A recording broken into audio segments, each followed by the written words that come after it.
नमस्कार दोस्तों, आज का हमारा कॉन्सेप्ट है समानता। इससे पहले हमने पिछली वीडियो में बात की थी स्वतंत्रता क्या है।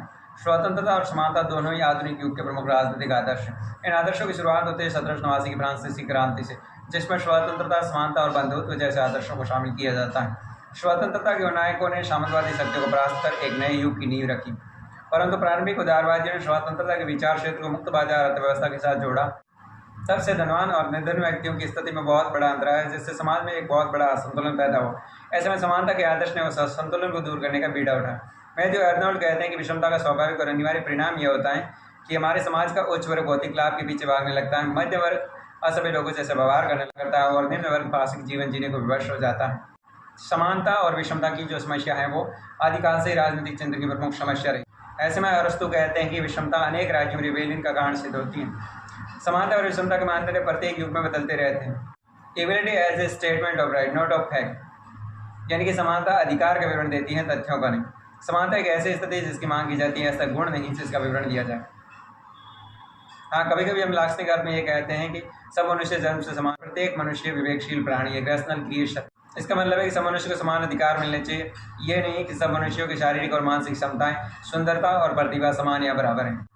हाँ, कभी कभी मनुष्यों की समानता पर बल देने के लिए हम उनके कुछ प्रकट समानता और असमानता के बारे में बात करते हुए कहते हैं कि मनुष्य की त्वचा का रंग भले ही अलग हो, लेकिन उनके खून का रंग एक ही है।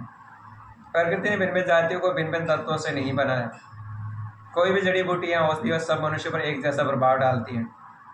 वो गोरे और काले में भेद नहीं करती। अश्वेत मनुष्य का ब्लड ग्रुप श्वेत मनुष्य से मिल सकता है और वह रक्तदान करके श्वेत मनुष्य को एक नया जीवन दे सकता है और नेत्रदान करके उसकी खोई हुई दृष्टि को वापस लौटा सकता है। फिर हम ये भी कहते हैं कि मनुष्य का रूप रंग भले ही अलग हो, लेकिन उनकी शारीरिक, मानसिक और बौद्धिक आवश्यकता एक जैसी होती है। तो फिर मनुष्य में भेदभाव करना कहाँ तक उचित है। एक इतालवी लोकोक्ति के अनुसार शतरंज का खेल खत्म हो जाता है तो बादशाह और प्यादे को एक ही डिब्बे में बंद कर दिया जाता है।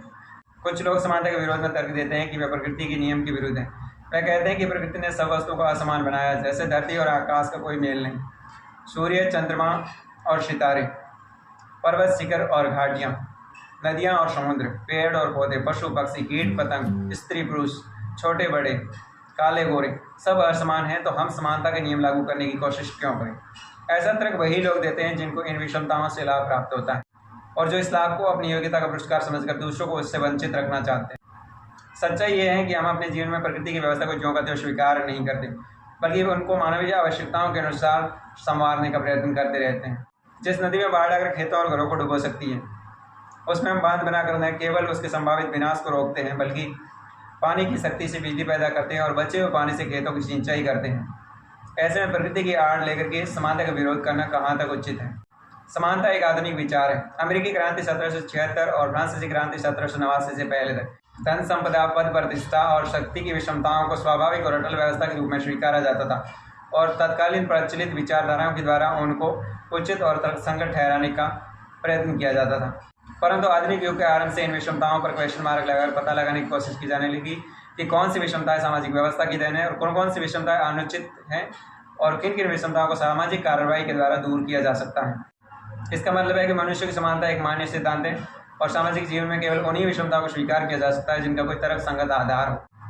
कमेंट करके बताइए कौन कौन सी विषमताएं स्वीकार करने योग्य और कौन कौन सी नहीं। फिर मिलेंगे एक और नए वीडियो के साथ, तब तक के लिए धन्यवाद।